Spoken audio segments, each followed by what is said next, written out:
ഇന്ത്യയിലെ ആദ്യ AI അധിഷ്ഠിത എൻട്രൻസ് കോച്ചിംഗ് സ്ഥാപനമായ എജ്യുപോർട്ട് തൃശൂരിൽ പ്രവർത്തനം ആരംഭിച്ചു. ആലത്തൂർ MP മുൻ മന്ത്രിയുമായ കെ രാധാകൃഷ്ണൻ പൂമലയിൽ ക്യാമ്പസിന്റെ ഉദ്ഘാടനം നിർവഹിച്ചു. ആദ്യ ബാച്ചിൽ 300-ൽ പരം വിദ്യാർത്ഥികളാണ് പ്രവേശനം നേടിയിരിക്കുന്നത്.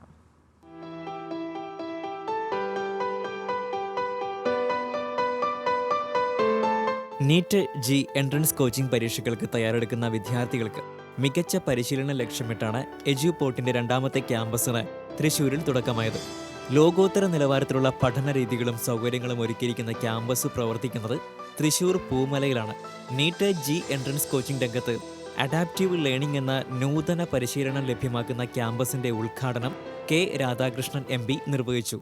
എൻട്രൻസ് കോച്ചിംഗ് സെൻറ്റർ വരികയും അതിൻ്റെ പ്രവർത്തനങ്ങൾ നടത്തുകയും ചെയ്യുന്നതിന് പരമായിക്കൊണ്ട് ഈ നാടിന് വിദ്യാഭ്യാസ രംഗത്ത് വലിയ മുന്നേറ്റം ഉണ്ടാക്കാൻ നമ്മുടെ തൃശ്ശൂർ ജില്ലയ്ക്ക് മാത്രമല്ല നമ്മുടെ കേരളത്തിൻ്റെ വിദ്യാഭ്യാസ രംഗം, പ്രത്യേകിച്ചും ഉന്നത വിദ്യാഭ്യാസ രംഗം കൂടുതൽ കരുത്തുള്ളതാക്കി മാറ്റണം. പുതിയ കാലഘട്ടത്തിലാണ് നമ്മൾ ജീവിക്കുന്നത്. ആ പുതിയ കാലഘട്ടത്തിൻ്റെ വെല്ലുവിളികളെ അതിജീവിക്കാൻ കഴിയുന്ന രീതിയിലുള്ള അറിവും ശേഷിയും നമുക്ക് ഉണ്ടാക്കിയെടുക്കാൻ കഴിയും. ആർട്ടിഫിഷ്യൽ ഇൻ്റലിജൻസിൻ്റെ രംഗത്താണ് അതുകൂടി ഉപയോഗപ്പെടുത്തിക്കൊണ്ടാണ് ഇനി എൻട്രൻസ് കോച്ചിങ് നടക്കുന്നത്. പൂമല ഡാമിനടുത്ത് പ്രവർത്തനം ആരംഭിച്ച ക്യാമ്പസിൽ അത്യാധുനിക സൗകര്യങ്ങളോട് കൂടിയ ക്ലാസ് റൂമുകൾ, ശീതീകരിച്ച സ്റ്റഡി ഹാൾ, ഹോസ്റ്റൽ സൗകര്യം തുടങ്ങിയവയാണ് സജ്ജമാക്കിയിട്ടുള്ളത്.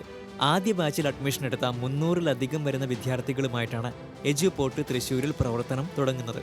ഒരു കാലത്ത് എൻട്രൻസിൻ്റെ തലസ്ഥാനമായിരുന്ന തൃശ്ശൂരിൽ വീണ്ടും ആ ഒരു എൻട്രൻസിൻ്റെ പ്രതാപം തിരിച്ചു കൊണ്ടുവരണം എന്നുള്ള രീതിയിൽ അഡാപ്റ്റ് എന്നുള്ള ടെക്നോളജിയും കൂടെ ഉപയോഗിച്ചുകൊണ്ടാണ് കുട്ടികളോട് പഠിക്കാൻ പോകുന്നത്.